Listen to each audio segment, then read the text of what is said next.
নমস্কাৰ বন্ধু বান্ধৱীসকল, মই গীতাশ্ৰী আজি নতুন এটা ভিডিঅ'লৈ আপোনালোকক স্বাগতম জনাইছোঁ।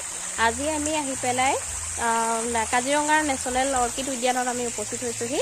আৰু এই অৰ্কিড উদ্যানত প্ৰায় 700ৰ অধিক নৰ্থ ইষ্টৰ বিভিন্ন প্ৰজাতিৰ অৰ্কিড আছে ইয়াত। আৰু আপোনালোকে প্ৰায় চাব পাৰিব, দেখিব পাৰিব। আৰু বহুত বিৰল বিৰল প্ৰজাতিৰ অৰ্কিড কেনেদৰে ইয়াত সংৰক্ষণ কৰিছে বহুত যত্নৰ মাজত। আৰু আমি কথা পাতিছিলোঁ তেখেতৰ লগত, যিজন ইয়াত কৰ্মচাৰী আছে। তেখেতে কিদৰে অৰ্কিডবিলাকৰ নাম আমাক কৈ গৈছে, বিৰল প্ৰজাতি কোনবিধ আৰু কোনবিধ কেনেদৰে সংৰক্ষণ কৰিছে, কোনবিধত কি কি খাদ্য লাগে, কোনবিধে খাদ্য নোলোৱাকৈ মাটিৰ আশ্ৰয় নোলোৱাকৈ কেনেধৰণে বহুত পৰাশ্ৰয়ী উদ্ভিদ ইয়াত অৰ্কিড আছে, মই আপোনালোকক দেখুৱাই যাম বিভিন্ন প্ৰজাতি। বলক তেন্তে আমি ভিডিঅ'টো মাজে মাজে চাই যাম, ফুলো দেখুৱাই যাম। বহুত ধুনীয়া ধুনীয়া ফুল আছে। ঠিক আছে তেন্তে বলক।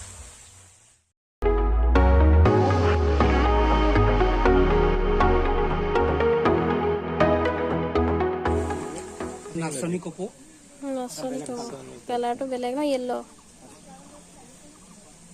এইটো এটা আছে, এইটো ভিনাছ ফ্লাইটেপ বুলি পতংগ খোৱা গছ।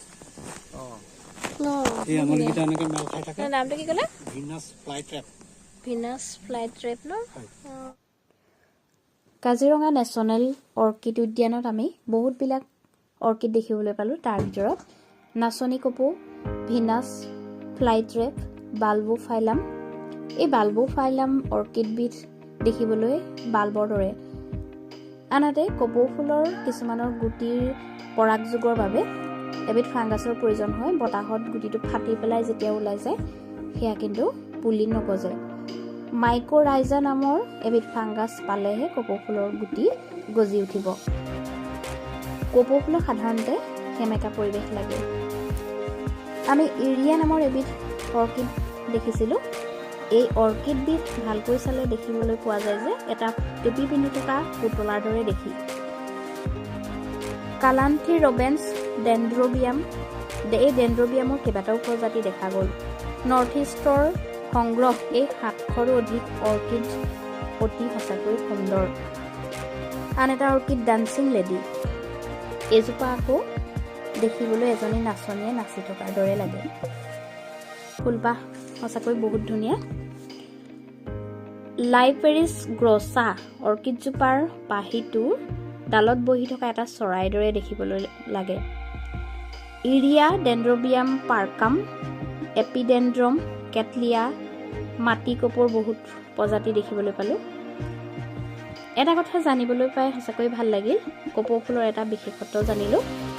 কপৌ ফুলৰ পাতৰ হীৰাবিলাক একেমুখী হয়।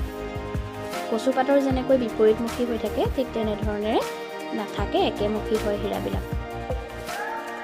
ইটা, এঙাৰ, নাৰিকলৰ বাকলি আদি দিলেই কিছুমান হয় আৰু কিছুমানক একোৱেই নালাগে। এবিধ অৰ্কিড দেখিলোঁ বাঘৰ দাড়ি, যাক ব্লেক বেট বুলি কোৱা হয়। ইয়াক দেখিবলৈ এটা গছত ওলমি থকা বাদুলিৰ দৰে লাগে। ডেনড্ৰবিয়াম সীতাৰো কাৰ্পাম কলচী উদ্ভিদ আমি দেখিলোঁ। আনহাতে আৰু এটা বস্তু দেখিলোঁ যে মেঘালয়ৰ এবিধ জাতীয় ফুল, এই অৰ্কিডবিধৰ নাম হৈছে লেডিজ স্লিপাৰ। দেখিবলৈ তলফালৰ পৰা এযোৰ জোতাৰ দৰে লাগে আৰু ওপৰ ফালৰ পৰা চালে বান্দৰৰ মুখ এখনৰ দৰে ফুলপাহৰ ভিতৰতো দেখিবলৈ পোৱা যায়, যেন আঁকিহে থোৱা আছে। পৃথিৱীৰ ভিতৰত প্ৰায় সৰু এজোপা অৰ্কিড আমি দেখিবলৈ পালোঁ। নামটো হৈছে টেনিঅ'ফাইলাম ক্ৰিপিডিফৰ্মি। এইবিধৰ আকৌ আকৃতি একেবাৰে সৰু, 1.5 mm ফুলপাহৰ আকৃতি।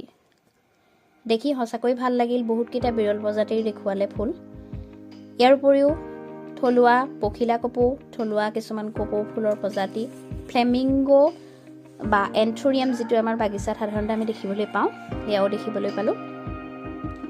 কিছুমান অৰ্কিডক একোৰে প্ৰয়োজন নাই, মাত্ৰ বায়ুৰ পৰাই সিহঁতে আহাৰ গ্ৰহণ কৰে, সেয়া দেখিলোঁ। বিৰল প্ৰজাতিৰ এবিধ অৰ্কিড দেখিলোঁ বুটলেছ অৰ্কিড। অৰ্কিডৰ বাবে যি সেমেকা পৰিৱেশৰ প্ৰয়োজন, তেওঁলোকে খুব সুন্দৰকৈ এয়া আমাক দেখুৱালে, তেওঁলোকে সুন্দৰকৈ ৰাখিছে। আৰু এই অৰ্কিড উদ্যানত ফুলবিলাক অতি যত্ন কৰি তেওঁলোকে ৰাখিছে। আপোনালোকো আহক আৰু এই প্ৰকৃতিৰ সুন্দৰ পৰিৱেশৰ মাজত কিছু কথা শিকিবলগীয়াও আমাৰ আছে।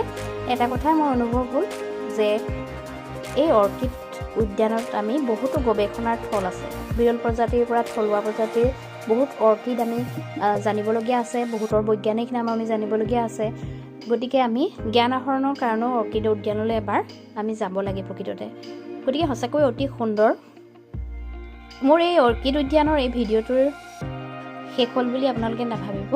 মই অৰ্কিড উদ্যানৰ ভিতৰত আৰু কি আছে বহুতকেইটা কথা জানিবলগীয়া আছে, আপোনালোকক দেখুৱাবলগীয়া আছে আৰু দেখি ভাল পাব।